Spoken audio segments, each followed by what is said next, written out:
They've just got to, they've got a week, haven't they, to come up with a plan that's going to work to try and keep Frankfurt quiet. If they can manage to do that, then they give themselves an opportunity, because as we know, Spurs have got plenty going forward.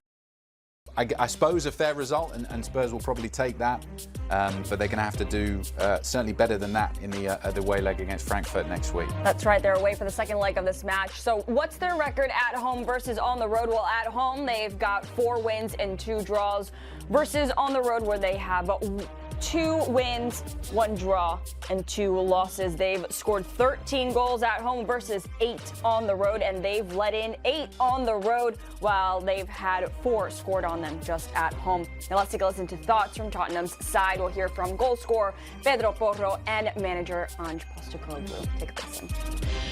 Pedro, 1-1 on the night. A good result or an opportunity missed tonight? I think it's a good game today, because it's, the other team is good now. But it's the first leg. The second leg is open, and see you next week. It wasn't a great start tonight, but it was all about the response that was important. Yeah, I think for me the most important today is not lose.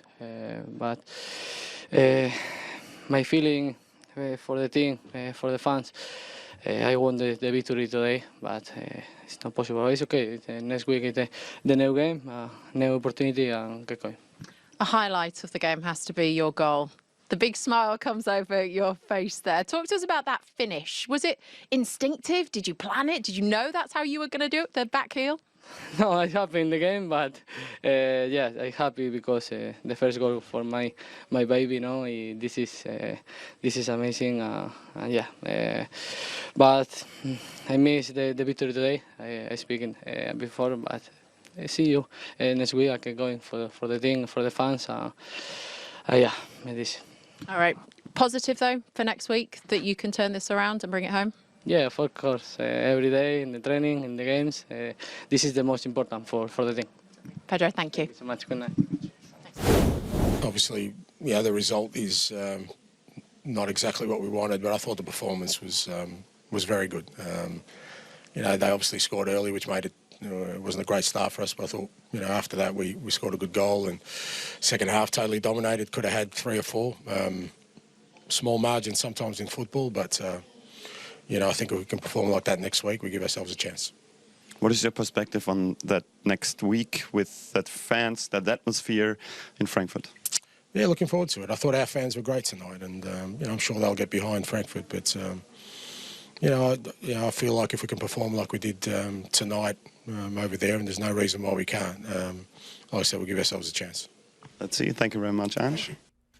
Adam, given how important Europa League is for Ange, I mean, a draw could really be seen as a disappointment for them, do you think? I think it depends how you frame it. They didn't lose, and obviously they're going to be in the second leg. They've got to perform better than that. It was a slow start. Frankfurt are a classic counter-attacking team. We know what they're going to do. This is exactly how they play week in, week out in German football. So to get caught on the break in the 6th minute, and you've got their star man, Hugo Ekitike, scoring against you, is obviously frustrating for Spurs. But to their credit, they showed some fighting spirit, and that hasn't always been evident in this side this season, and some quality as well to get back into the game. I mean, it was a superb goal from Pedro Porro. Lovely to see that smile on his face in the interview there to just flick it back. A great assist from Maddison. But this is their season. That you can draw parallels between Spurs and Manchester United. They have to win this competition. Ange Postecoglou is out of a job if they don't get through. So he's playing for his Spurs future. He's planning to deliver on the promise that he made, that I'm going to secure a trophy within 2 seasons here. He was quite chippy, wasn't he, in the pre-match interviews? He has been all week after their last performance.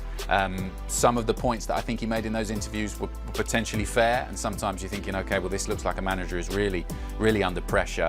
They weren't too bad. I think if you'd offered a draw to the Spurs fans beforehand, maybe some of them would have taken it. I certainly don't think everybody would have been saying, okay, we have to win this game. They've taken it to the second leg, and they will have seen areas where they can potentially push Frankfurt, because in the second half, it was mainly Spurs who were creating the goal-scoring opportunities we saw from the highlights there. So they've certainly got some confidence to take this to the second leg. Now, Tottenham, I mean, this is really the only thing they've got going for them right now. They are safe from relegation for next year, but they're not in a position to really set themselves up for success to be able to get into European competition for next year.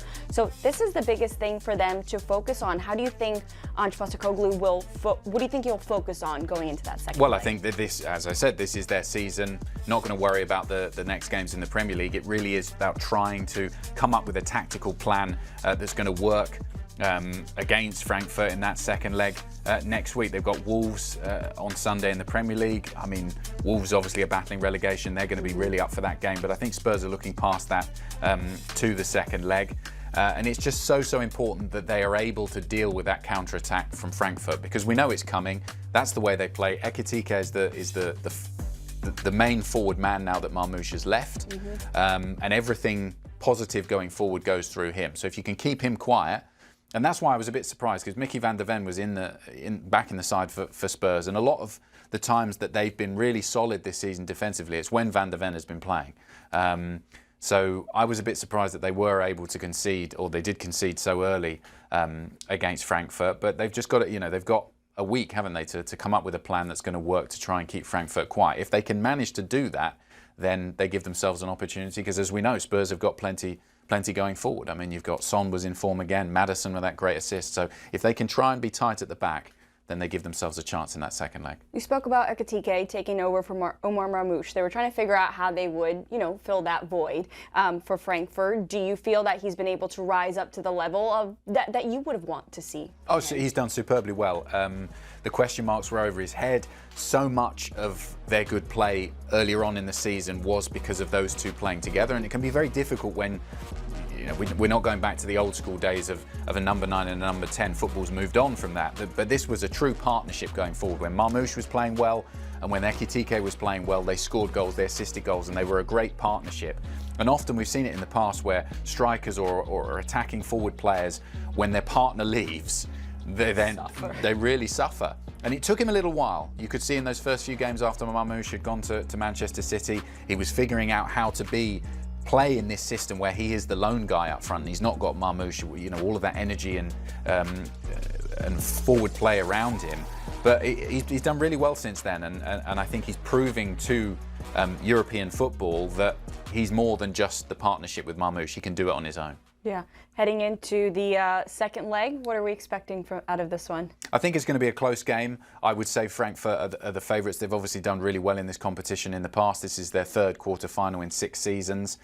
So you've got to have them as favourites. But I think if Spurs can keep Ekitike and the counter-attack quiet, then they do give themselves an opportunity with some of that creativity. And we have to remember that the best performances from Spurs this season, without a doubt, have come in this competition. So it has got good memories, and sometimes with managers and players, when you back them into a corner, that's when you see the best performances come out.